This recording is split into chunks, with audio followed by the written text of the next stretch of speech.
Hello दोस्तों, इस video में हम सीजीएल 2024 का जो पोस्ट प्रेफरेंस है और कट ऑफ के जो ब्रेकडाउन है उसको पूरे बारीकी से समझने वाले हैं। हर एक डिटेल्स के समझने वाले हैं और कैटेगरी वाइज पोस्ट वाइज सारा का सारा कट ऑफ का जो ब्रेकडाउन है वो अपन समझने वाले हैं इस वीडियो में। तो इस वीडियो के एंड तक बने रहिए जिससे आपको बेहतर नॉलेज मिल सके। और मैं अपने बारे में बता देना चाहता हूँ, तो मैं CHSL 19 के थ्रू सिलेक्टेड हूँ और मेरे अभी CGL मेंस का भी एग्जाम दे के आया हूँ जिसमें मेरे 322 मार्क्स आए हैं।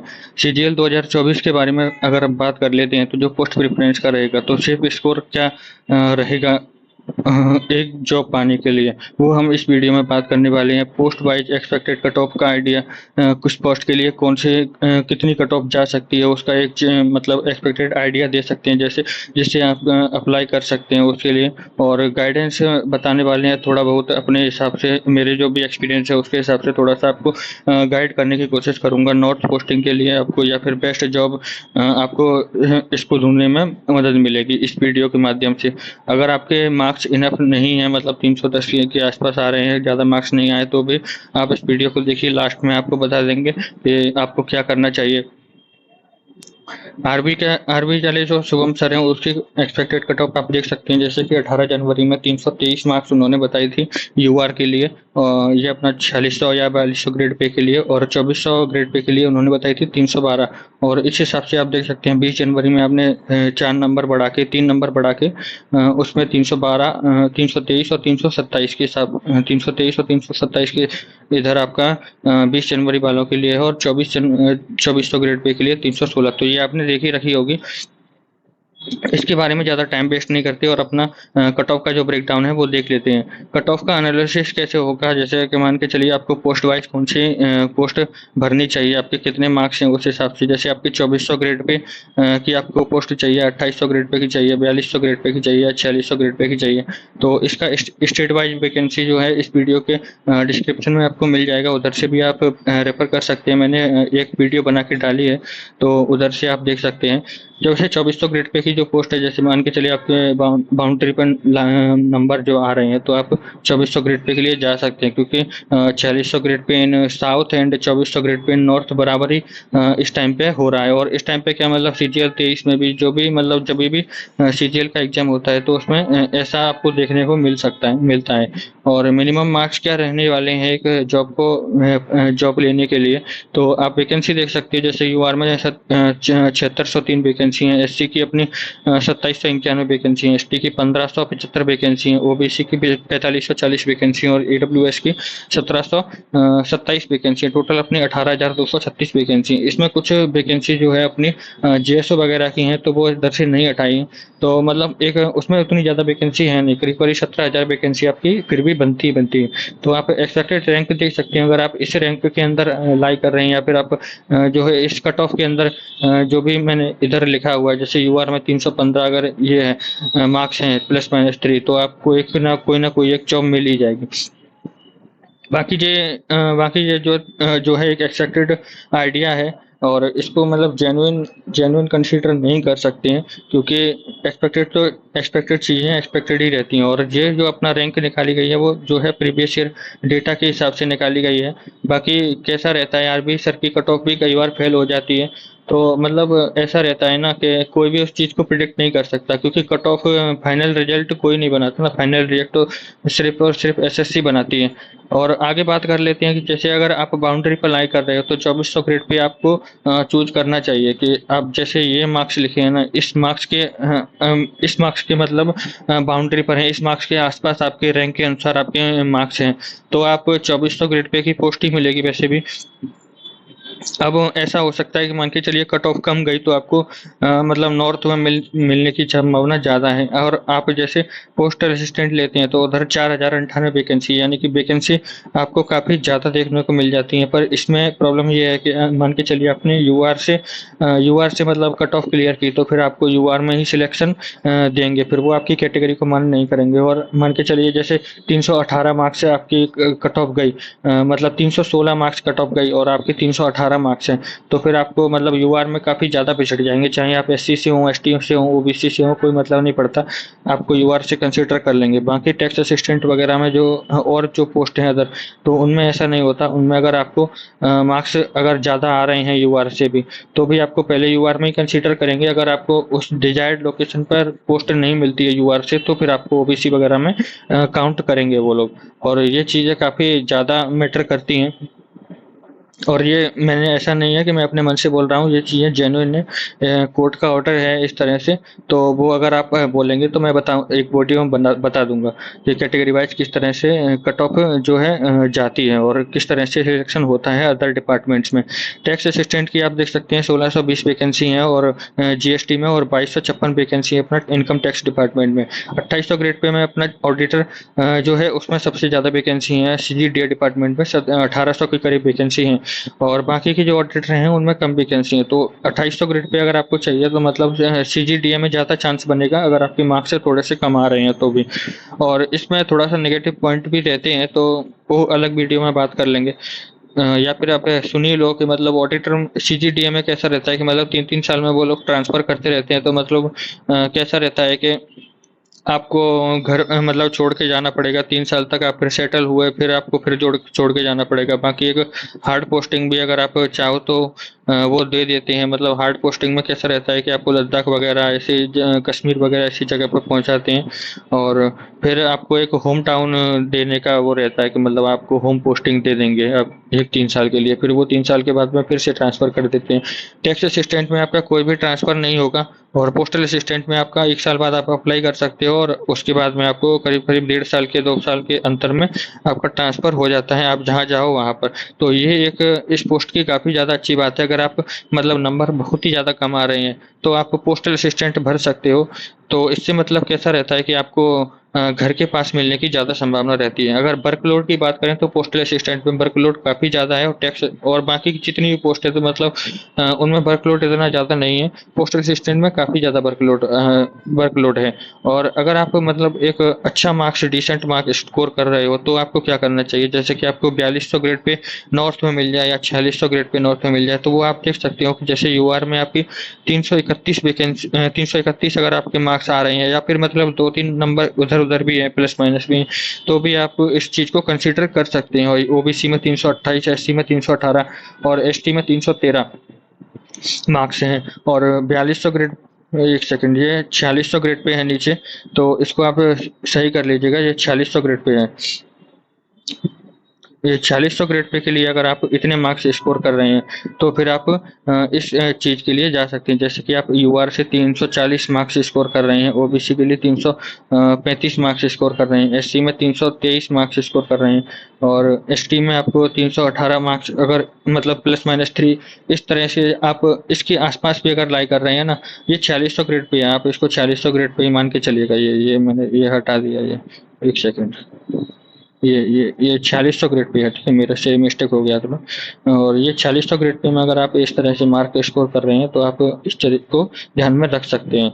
बाकी आपको नॉर्थ में पोस्टिंग मिल सकती है। नॉर्थ में मतलब दिल्ली में तो मुझे लगता है इससे भी थोड़ा सा हल्का से ज़्यादा जाने की उम्मीद है, क्योंकि दिल्ली की ज़्यादातर क्राउड रहती है। और मतलब आपको भोपाल या जैसे राजस्थान यूपी वगैरह में इस तरीके से आपको मिल सकता है। और अगर आपके मार्क्स इस तरह तो आप देख सकते हैं। बाकी अगर आपको कुछ गाइडेंस देना चाहता हूँ, तो जैसे नॉर्थ पोस्टिंग आपको चाहिए, तो मेरी मानो तो आप 2400 ग्रेड पे अगर मान के चलिए आपके मार्क्स उतने नहीं है, इस हिसाब से आपके मार्क्स नहीं है, तो आप मतलब इस कैटेगरी में, इस क्राइटेरिया में लाई कर रहे हैं, तो फिर आपको मतलब 2400 ग्रेड पे जैसे मान के चलिए आपके 320 325 के आसपास आपके मार्क्स हैं, तो आपको 2400 ग्रेड पे लेने चाहिए, और जो कि आपको मतलब होम पोस्टिंग दिला सकती है। और 4600 ग्रेड पे की अगर आप बात करेंगे तो फिर 4600 ग्रेड पे में कैसा रहेगा कि आपको साउथ वगैरह में मिलने की संभावना है। जैसे कि जो भी आरबी वाले सर की जो कट ऑफ है ना, ये वाली, तो इसमें ये मिनिमम मार्क्स हैं।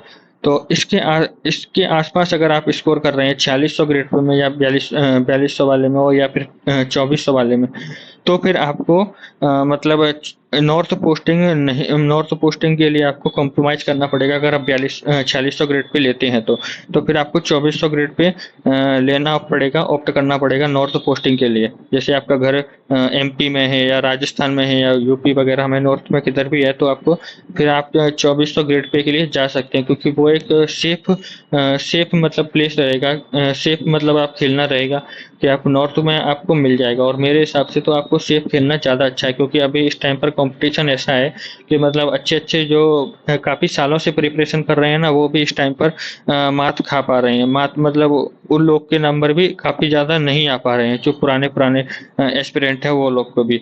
तो मतलब मेरा कहना ये है कि आप अगर आपको मार्क्स इतने आ गए हैं तो आप इस जो सीजीएल है उसको आप बर्बाद मत होने दीजिए।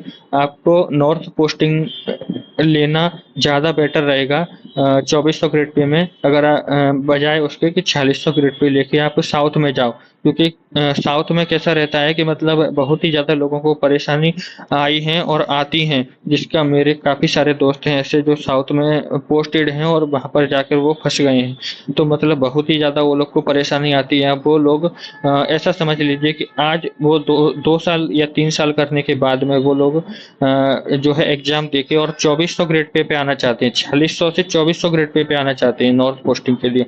और मेरे काफ़ी सारे ऐसे दोस्त हैं जो 4600 ग्रेड पे को छोड़ के 2400 ग्रेड पे में आए उनकी लोकेशन को मैटर करने के लिए। तो ये अगर आपको देखना पड़ेगा कि आपके लिए कौन सी चीज़ मैटर करती है, लोकेशन मैटर करती है या फिर आप घर से बाहर ले सकते हो, तो वो आप देखना पड़ेगा। आपकी फ्यूचर प्रायोरिटी क्या है, इसको भी आपको थोड़ा सा देखना पड़ेगा। जैसे बहुत सारे डिपार्टमेंट ऐसे होते हैं जिसमें आपको मतलब जैसे प्रमोशन के लिए रहता है कि जैसे अब इनकम टैक्स में क्या है कि प्रमोशन का आपका बिल्कुल मतलब बहुत ही ज़्यादा स्लो कर दिया, और बाकी ज़्यादातर डिपार्टमेंट ऐसे हैं जिनमें प्रमोशन काफ़ी ज़्यादा स्लो है। अब ऑडिटर वगैरह की अगर हम देखें तो ऑडिटर में कैसा रहता है कि मतलब प्रमोशन थोड़ा सा आपको एग्जाम देना पड़ता है। दो साल के बाद मुझे पता चला है कि 2 साल के बाद ऐसा एग्जाम होता है जिससे आप डबल ए के लिए क्वालिफाई कर जाते हैं। और बाकी की ज़्यादातर पोस्ट में जो है प्रमोशन काफ़ी ज़्यादा स्लो है। आप चाहे पोस्ट ऑफिस का ले लो, चाहे आप इनकम टैक्स का ले लो, तो प्रमोशन तो मतलब एक्सपेक्ट उतना ज़्यादा नहीं है। बाकी आप अगर यूपीएससी की प्रिपरेशन करना चाहते हैं तो आप टीए वगैरह ले सकते हैं, तो उधर से आप या फिर आप मतलब ऑडिटर भी ले सकते हैं अगर आपके मार्क्स उस हिसाब से हैं तो उधर मतलब वर्कलोड उतना ज़्यादा नहीं है। और डिपार्टमेंट भी आपको अच्छे से चूज करना है, क्योंकि आपको जैसे मान के चलिए आपने पोस्ट ऑफिस का ले लिया तो फिर आप बोलेंगे बाहर कि मैं पोस्ट ऑफिस में वर्क करता हूँ, तो मतलब लोग बाग आपको डाकिया ही समझेंगे, चाहे आप किसी भी पोस्ट पर हो उधर। और इनकम टैक्स का नाम सुन के ही मतलब ऐसा होता है कि हाँ ठीक है, अच्छा डिपार्टमेंट है। तो वो भी आप देख सकते हैं आपके मार्क्स के अनुसार। और वैसे भी मेरे हिसाब से तो टीए वगैरह लेना बेस्ट रहेगा अगर आप उस कैटेगरी में लाई कर रहे हैं तो। और बाकी एएसओ वगैरह है, ये तो चीज़ अलग ही है, क्योंकि आपके मार्क्स अगर उतने आ रहे हैं तो फिर आप वो चीज़ ले ही सकते हैं। आपको इररिलेवेंट वीडियोस नहीं देखनी है, यूट्यूब पर काफ़ी ज़्यादा इररिलेवेंट वीडियोस डली हुई हैं, तो वो आपको अवॉइड करना है कि इररिलेवेंट।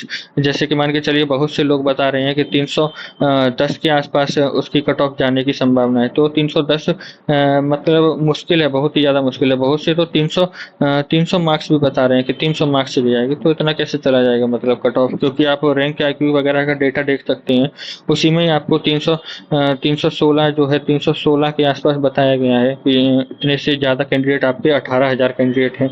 तो फिर मतलब आप कितना भी किसी भी फैक्टर को हटाओ, चाहे आप टाइपिंग को हटाओ, चाहे आप सीपीटी पोस्ट को हटाओ, कितना भी हटाओ, लेकिन 300 नंबर तो आपकी कट ऑफ जाने की कोई संभावना नहीं है। ठीक है, आप एक बार अपनी मेडिकल रिक्वायरमेंट भी देख लीजिए। मैंने इसके बारे में प्रीवियस ईयर वीडियो भी बनाई है, एक थोड़ा सा आप प्रीवियस के मतलब एक वीडियो बनाई है, तो वो आप देख सकते हैं। बाकी मैं इस चैनल के डिस्क्रिप्शन में डाल दूंगा वो वीडियो, उधर से भी आप चेक कर सकते हैं। क्योंकि अगर मेडिकल रिक्वायरमेंट आपकी अच्छी नहीं होगी तो फिर आप रेस से बाहर हो जाओगे, क्योंकि वो लोग को नहीं पता कि आपकी मेडिकल रिक्वायरमेंट फुलफिल कर रहे हो कि नहीं कर रहे हो।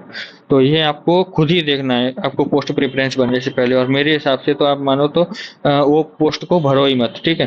आप ज़्यादा सेफ रहोगे। मान के चलिए आपके नंबर कम है ना, तो अब आपने पोस्ट भर दी, तो फिर मान के चलिए वो पोस्ट मिल गई आपको, तो फिर आप रेस से बाहर हो जाओगे, ठीक है। अगर आपके मार्क्स उतने नहीं आ रहे हैं, जैसे आपके मान के चलिए 310 नंबर आ रहे हैं यूआर में, यूआर से, तो इसके चांस हैं कि मतलब आपको मिल सकता है, लेकिन वह काफ़ी ज़्यादा कम चांस है। मेरे हिसाब से करीब-करीब 50% ऐसे चांस हैं जो आपको इस पर कोई पोस्ट ऑफिस में जॉब मिल सकती है, क्योंकि सबसे ज़्यादा कम कट ऑफ पोस्ट ऑफिस की जाती है। तो मतलब बहुत ही ज़्यादा कम चांस है। अगर पोस्ट ऑफिस की मिलेगी भी तो वो भी बहुत साउथ वगैरह में किधर तो अंडमान वगैरह में किधर तो आपको भेज देंगे, ठीक है। तो आपके लिए मतलब एसएससी का एग्ज़ाम की आप प्रिपरेशन कर सकते हो। नेक्स्ट एसएससी में काफ़ी ज़्यादा जो है एग्ज़ाम आने वाले हैं। अभी एसएससी सीजीएल हो गया, सीएचएसएल हो गया, और भी काफ़ी सारे एग्ज़ाम हैं। एमटीएस हो गया, अपना सिलेक्शन पोस्ट हो गया, और स्टेनो अगर आपके पास है तो वो भी आप देख सकते हो। बाकी आपने इस एग्ज़ाम में क्या-क्या मिस्टेक करी जिसकी वजह से आपके मार्क्स इतने कम आए, तो वो मिस्टेक आपको मतलब बहुत ही ज़्यादा ध्यान रखना है। क्योंकि कैसा रहता है ना, आपकी इम्प्रूवमेंट का क्या क्राइटेरिया रहता है, तो इम्प्रूवमेंट के लिए आपको अपने मिस्टेक्स को सुधारना पड़ता है कि आप क्या मिस्टेक कर रहे हो। क्योंकि आप भी बहुत सारी चीज़ें जानते हो। अगर आप 310 स्कोर लाए हो तो आप मतलब बहुत सारी चीज़ें ऐसी हैं जो जानते हो, लेकिन कौन-कौन सी चीज़ आप नहीं जानते हो ये आपको देखना है, कि वो आपको मॉक टेस्ट वगैरह से पता चलेगा।